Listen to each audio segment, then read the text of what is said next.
دارالعلوم دیوبند کے محتمم اور بڑے بڑے علماء اور اس مجلس میں حاضر شخصیات، حضرت مفتی صاحب کے سلسلے میں میں حضرت کی شخصیت کو نہیں جانتا، اس لیے کہ میں نے حضرت کو دیکھا ہے، لیکن ان کا انتقال حضرت مدنی نور اللہ مرقدہ کے زمانے میں ہو گیا، اور میں اس زمانے کے اندر چھوٹا تھا، لیکن میں نے حضرت رحمۃ اللہ علیہ کی زبان سے خود سنا ہے، جو مجھے وہ ترغیب دینے کے لیے فرماتے تھے، اور ہو سکتا ہے کہ آپ کو کسی کتاب میں نہ ملے، فرماتے تھے کہ مجھے اور مفتی صاحب کو حضرت شیخ الہند رحمۃ اللہ علیہ نے کتاب پڑھائی، میں اس کتاب کا نام بھول گیا، میرا خیال ہے کہ معقولات کی کتاب تھی، ہو سکتا ہے میر زاہد رسالہ ہو۔ میں نے امتحان کے اندر انہوں نے پرچہ حضرت شیخ الہند رحمۃ اللہ علیہ نے بنایا، میں نے اس کے جواب میں 2 صفحے لکھے، اور حضرت شیخ الہند رحمۃ اللہ اور حضرت مفتی صاحب نے 12 سطریں لکھی، لیکن حضرت رحمۃ اللہ علیہ نے دونوں کو برابر نمبر عطا فرمائے۔ پھر اس کے بعد میں اس سے فرمانے لگے کہ حضرت کو کمال یہ تھا کہ بڑے بڑے مضامین کو وہ چند جملوں کے اندر بھر دیا کرتے تھے، اور کسی دوسرے کو موقع نہیں ہوتا تھا کہ اس کے اوپر کوئی گفتگو کر سکے۔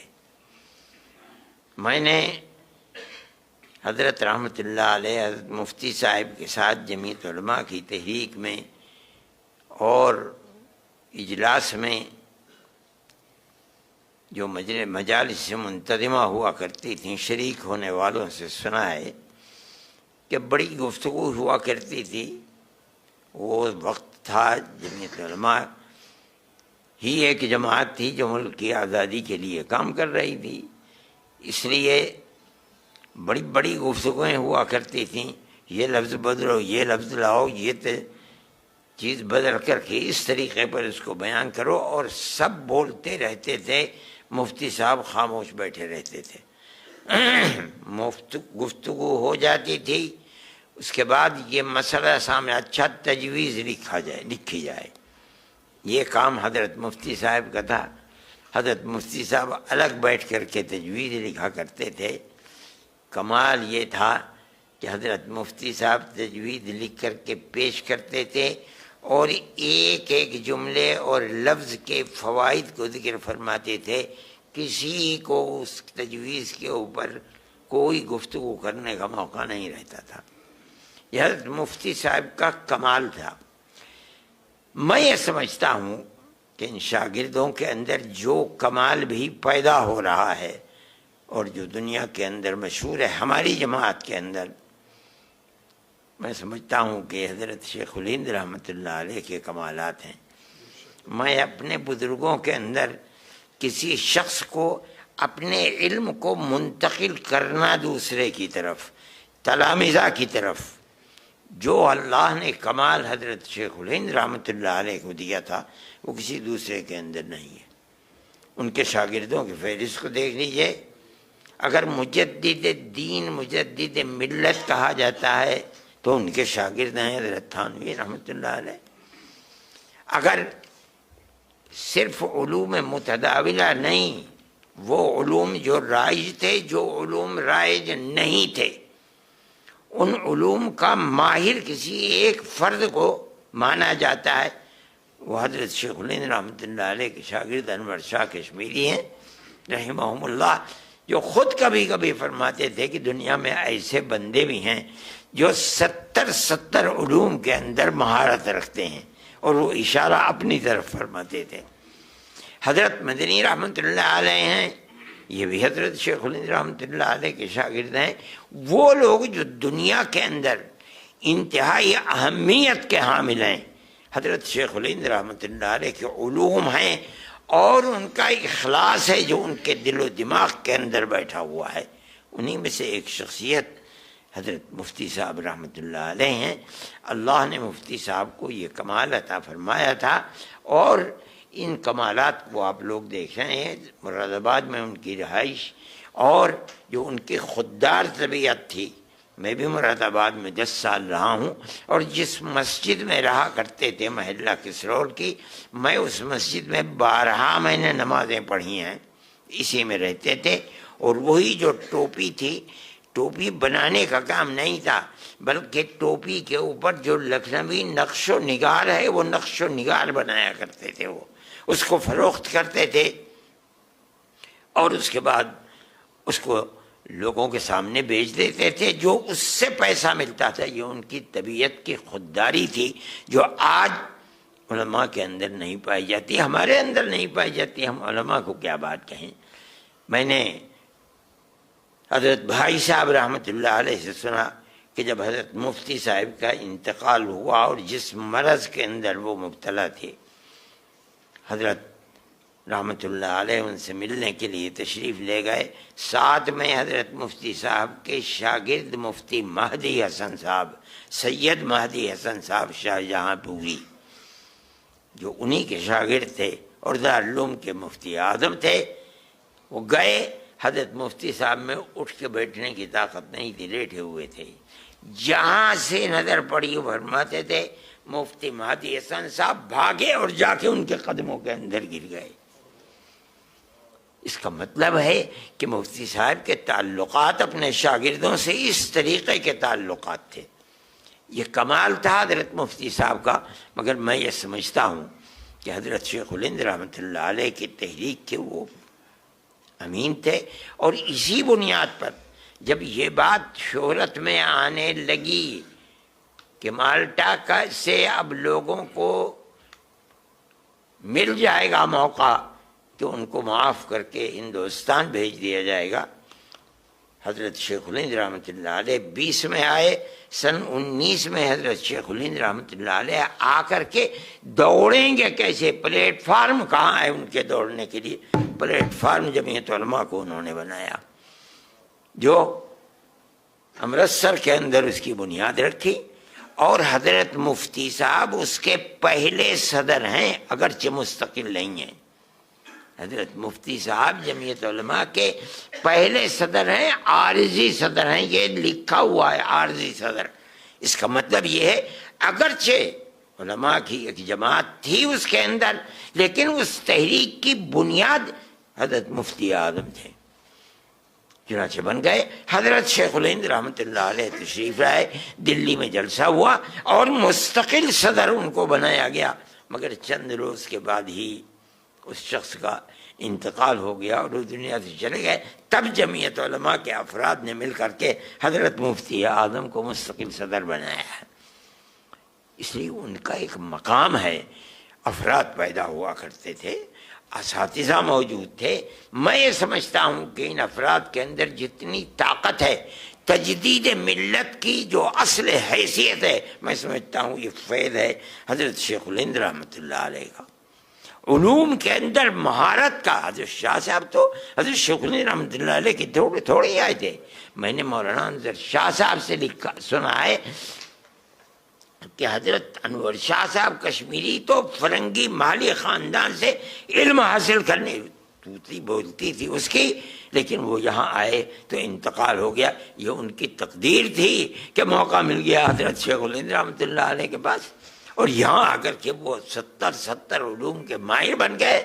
میں دیکھتا ہوں حضرت مدنی رحمۃ اللہ علیہ علم اور اس کے ساتھ ساتھ جہاد فی سبیل اللہ جو انہوں نے حضرت شیخ الہند رحمۃ اللہ علیہ کے خدمت کر کے حاصل کیا ہے، خدمت سے ہر شاگرد کو جو ملا ہے ان کی خدمت سے ملا ہے۔ میں نے حضرت رحمۃ اللہ علیہ کے بارے میں، اگرچہ وہ اس سے متعلق چیز نہیں ہے، میں نے ان کی صاحبزادی جنہیں ہم پھوپھی اماں کہا کرتے تھے، میں نے ان سے سنا ہے، براہ راست مجھ سے فرمایا کہ جب تمہاری اماں تمہارے ابا جیل سے آئے اور ہمارے ابا جیل سے آئے تو میری امی نے کہا کہ پتہ نہیں کیسی گزری ہوگی آپ کی، 4.25 سال گزر گئے، ہم تو ایک ایک دن انتظار کیا کرتے تھے۔ تو حضرت شیخ الہند رحمۃ اللہ علیہ نے فرمایا کہ میرے کوئی اولاد نرینہ نہیں ہے، اگر کوئی اولاد نرینہ ہوتی تو میری اتنی خدمت نہ کرتی جتنی خدمت بولی حسین احمد نے میری کی ہے۔ حضرت رحمۃ اللہ علیہ تو بچپن میں جایا کرتے تھے، گھر میں خطوط لکھا کرتے تھے۔ ہماری اماں نے کہا کہ اسے بلاؤ، میں تو اس کے سر پر ہاتھ پھیروں گی۔ حضرت شیخ الہند رحمۃ اللہ علیہ نے فرمایا کہ نہیں، اب تو یہ جائز نہیں، مگر اتنا اصرار بڑھا، اتنا بڑھا کہ حضرت نے یہ فرمایا اچھا میں ایک ترکیب نکالتا ہوں۔ حضرت کو بلا لیا گھر میں اور ایک چادر ان کے اوپر سر سے لے کر کے پورے جسم پر ڈال دی، فرمایا اس کے اوپر سے چوم لو۔ میں کہتا ہوں ہر شاگرد کو جو کچھ ملا ہے وہ اپنے استاد کی خدمت سے ملا ہے۔ حضرت شیخ الہند رحمۃ اللہ علیہ ایسا مربی تھا کہ ان کی خدمت میں جو آدمی رہنے والا، ان سے استفادہ کرنے والا ہے، اللہ نے اس کو 14ویں رات کا چاند بنایا ہے۔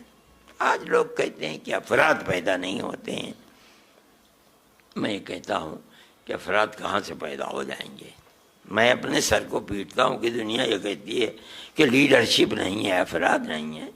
میں کہتا ہوں کہ لوگ ایسے تھے جو افراد کو بنانا چاہتے تھے اور بنا دیا، بنا کر پیش کر دیا۔ آج دنیا یہ سمجھتی ہے کہ مسلمان اپاہج ہو گیا، ختم ہو گیا، بانجھ ہو گیا۔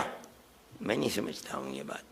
کیا بات ہے کہ آج دنیا کا مسلمان ایک آدمی نیو یارک کا میئر بن سکتا ہے، ممدانی لندن کے اندر میئر بن سکتا ہے ایک خان، ہندوستان کے اندر کسی مسلم یونیورسٹی کا کوئی آدمی وائس چانسلر نہیں بن سکتا، اور اگر بنے گا تو اعظم خان کی طرح جیل کے اندر جائے گا، اقبال کی طرح اولاد جیل میں ڈال دی جائے گی۔ آج دیکھ لیجیے الفلاح کا کیا ہو رہا ہے، جیل میں پڑا ہوا ہے اور کتنے سال جیل کے اندر گزرتے ہیں نہیں جانتا کوئی آدمی۔ قوم، گورنمنٹ ملک کی آزادی کے بعد اس پر لگی ہوئی ہے کہ مسلمان کو سر نہیں اٹھانے دینا ہے۔ آج اس کا نتیجہ ہے کہ لوگ یہ کہتے ہیں کہ مسلمان کے اندر لیڈر چاہ رہے۔ کیا کہتے ہو تم؟ مسلمان قوم کوئی بانجھ تھوڑی ہے، اگر نہیں تھی تو وہاں کیسے بن گئے؟ یہاں کسی یونیورسٹی کا وائس چانسلر نہیں بن سکتا آدمی۔ میں یہ کہتا ہوں افراد تھے، بنانا چاہتے تھے، بنا دیا انہوں نے، کھڑا کر دیا۔ آج افراد بنانے والے لوگ نہیں رہ گئے، حوصلے پست کر دیے گئے۔ گورنمنٹ چاہتی ہے کہ ان کے پیروں کے نیچے سے زمین نکل جائے، آج نکلی ہوئی ہے زمین۔ میں حضرت مفتی صاحب، میری یہ بات آخر میں میرے جذبات میں نکل گئی جو اس ظاہر ہے کہ اس اجتماع کے مطابق نہیں ہے، لیکن میں یہ کہتا ہوں کہ حضرت مفتی صاحب کو حضرت شیخ الہند رحمۃ اللہ علیہ سے جو ملا تھا، وہ جو بھی ان کی تعریف کرتا ہے در حقیقت ذات وہی ہے شیخ الہند کی۔